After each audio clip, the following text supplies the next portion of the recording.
Some roses give you 2 flushes a season, some give you 4. In zone 5 to 6, the difference comes down to specific varieties, not how well you care for them.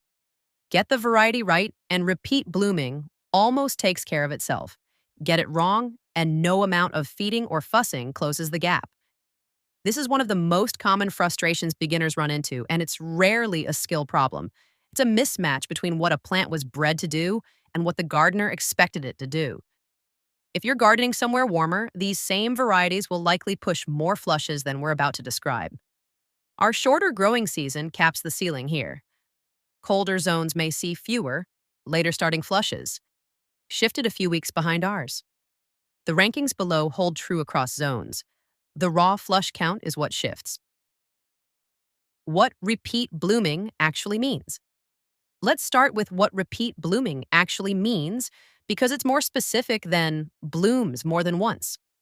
A repeat blooming rose runs on flush cycles, a burst of blooms, a rest period while the plant rebuilds energy and forms new buds, then another burst. In zone 5 to 6, a strong repeat bloomer typically runs 3 to 4 flush cycles between late spring and first frost, each cycle roughly 6 to 8 weeks apart depending on the plant's health and how quickly spent blooms get removed. A once blooming rose, by contrast, isn't broken or undercared for. It's simply wired for one big spring flush and nothing more. That difference is genetic, set by the breeding program long before the plant ever reached your garden center, not something you caused or could have prevented with better technique. Understanding that distinction changes what you should actually expect from a plant before you ever put it in the ground, and it takes a lot of unearned guilt off the table when a perfectly healthy rose simply stops blooming in July. One quick note before the list. Don't compare these flush cycles to the near-constant bloom you might see on a modern shrub or landscape rose. Those varieties are bred on a different model entirely, with far shorter rest periods between much smaller bloom bursts. The roses on today's list are working toward fewer, larger, more fragrant flushes. A different trade-off, not a worse one. Judging one style by the other's timeline is where a lot of the disappointment around repeat bloomers actually comes from. If you're shopping for repeat bloomers on your own, plant tags and catalog listings almost always note repeat flowering, recurrent, or a specific flush count somewhere in the description. It's worth reading that line closely before you buy, since a nursery employee at a big box store often won't know the difference offhand. Rose 1, Olivia Rose Austin. This is about as close to continuous bloom as the modern range gets, flowering from June through frost with barely a gap between cycles.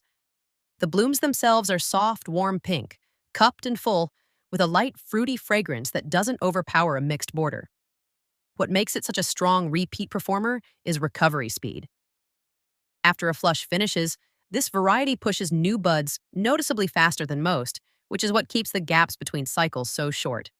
It's also a reliably healthy plant, which matters here. A rose fighting off disease diverts energy away from blooming and toward defense, and that alone can stretch out the wait for the next flush. Grows to a manageable 4 feet, upright and bushy rather than sprawling, which makes it a solid anchor for a border where you don't want one plant swallowing its neighbors. Rose 2, Princess Alexandra of Kent. Strong, dependable rebloom, and the blooms themselves stay large through every cycle instead of shrinking on later flushes the way some varieties do. Deep pink, densely cupped, with a rich, fruity fragrance that intensifies as the bloom opens fully. The gap between flushes runs a little longer than Olivia Rose Austin, but what you get in exchange is consistency. This variety doesn't taper off as the season wears on, which is a genuine weakness in some otherwise strong rebloomers. It also holds up better than most in hot, humid stretches when a lot of repeat bloomers slow down and produce smaller, less full flowers. This one keeps its bloom size steady even when the weather isn't cooperating. Grows a bit larger than Olivia Rose Austin, closer to 4.5 feet, with a rounded, well-branched habit that works well as a standalone focal point rather than tucked into a crowded mixed bed. It also tends to hold its blooms a day or two longer once open, making it the first one worth reaching for if you're cutting for indoor arrangements. Rose 3, Lady of Shalott. High flush frequency and dependable timing make this one of the most forgiving repeat bloomers in the range. Warm apricot orange blooms that fade towards soft yellow at the edges, with a vigorous, twiggy growth habit that produces an unusually high number of bloom sites per plant. More bloom sites means more visible color at any given moment, even during the rest period between major flushes. From a distance, it can look like it's never fully stopped blooming at all. It's also one of the more forgiving choices for a newer gardener. The sheer number of bud sites means a few missed deadheads or a stressed week here and there won't tank the overall display the way it might on a variety with fewer bloom points to spare. Stays compact at around 3 to 3.5 feet, which makes it one of the better options on this list for a smaller bed or a large container. Worth noting across all three of these, strong disease resistance isn't a coincidence here. It's part of why they repeat bloom so reliably in the first place. A plant spending energy fighting black spot or powdery mildew has less left over for the next flush cycle, so the healthiest performers on any longest blooming list are almost always the same names you'd find on a disease resistance list too. That's not a marketing coincidence. It's the same underlying plant vigor showing up in two different measurements. If you're finding these picks useful for planning your own bed, A-like helps this reach more gardeners weighing the same choice. One more rose to cover, and it breaks the rule of everything we just said. Honest counterpoint, Constance Spry. Here's the honest counterpoint because a longest blooming list isn't the same as a best roses list.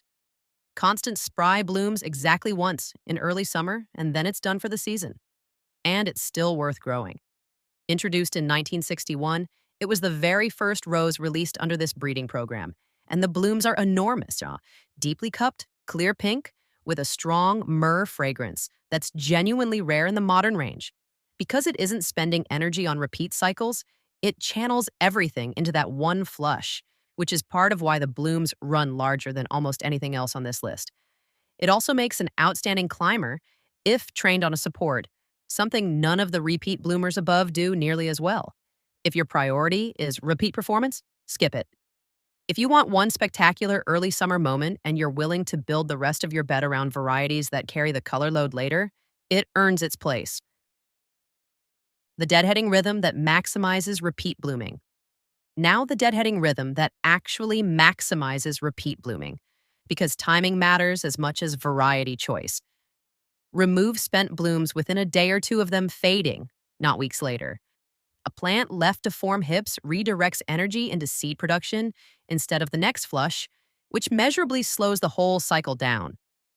Cut back to the first strong 5-leaflet leaf, the same rule you'd use for any deadheading, and resist the urge to wait until a whole cluster finishes before cleaning it up. Removing blooms individually as they fade rather than in one big batch keeps the plant continuously signaled to produce more. This one habit alone, prompt, individual deadheading rather than a single weekly cleanup pass, can shave a week or more off the gap between flushes on a strong repeat bloomer. Diagnostic test, counting laterals. Here's your diagnostic test, counting laterals. A lateral is a side shoot branching off a main cane, and each one is a potential bloom site for the next flush. Count the laterals on your 2 or 3 most vigorous canes. A plant throwing 4 or more laterals per cane after a flush is set up for a fast, full next cycle. A plant with only 1 or 2 is rebuilding slower, which usually points to stress, insufficient light, or a flush left to fade too long before deadheading. Count a few different canes, not just the most obvious one. A rose can look strong overall while one shaded side quietly lags behind. This single count, taken right after a flush finishes, tells you more about what to expect next than almost anything else you could check. It's a better predictor than bloom count from the previous cycle, since a big flush followed by a slow lateral count still means a long wait for the next one. What kills repeat? Blooming faster than anything. Which brings us to what kills repeat blooming faster than anything else: stress combined with late feeding. Drought stress during a flush cycle doesn't just affect the current blooms, it interrupts the bud formation happening underneath for the next one. So the damage shows up weeks later, after you've already forgotten about the dry spell that caused it. That delayed effect is exactly why so many gardeners never connect the two. The cause and the visible consequence are separated by an entire flush cycle. Feeding too late in your growing season compounds the problem in the opposite direction. It pushes a burst of new foliage right when the plant should be channeling that energy into its final flush, and foliage growth and bloom production are competing for the same resources. Get the timing wrong on either end, and you can take a 4 flush variety and knock it down to 2 without ever touching a pruning shear.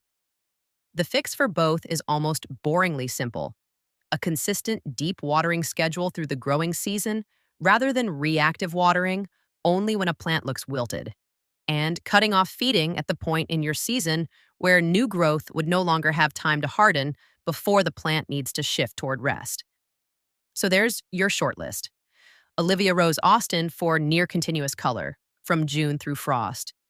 Princess Alexandra of Kent for large blooms that hold steady flush after flush. Lady of Shalott for sheer flush frequency and forgiving performance. And Constance Spry, if one unforgettable early summer flush is worth more to you than 4 smaller ones. Count your laterals, deadhead promptly, and keep the stress and the late feeding away from your plants. And even a moderate repeat bloomer will outperform its reputation. None of this requires a bigger garden or more hours in it. It's almost entirely about which 3 or 4 decisions you get right, and now you know what they are. Next time, we're breaking down the roses nobody talks about. 5 varieties that deserve more attention than they get. If this helped you plan your next bed, hit like and subscribe so you don't miss it.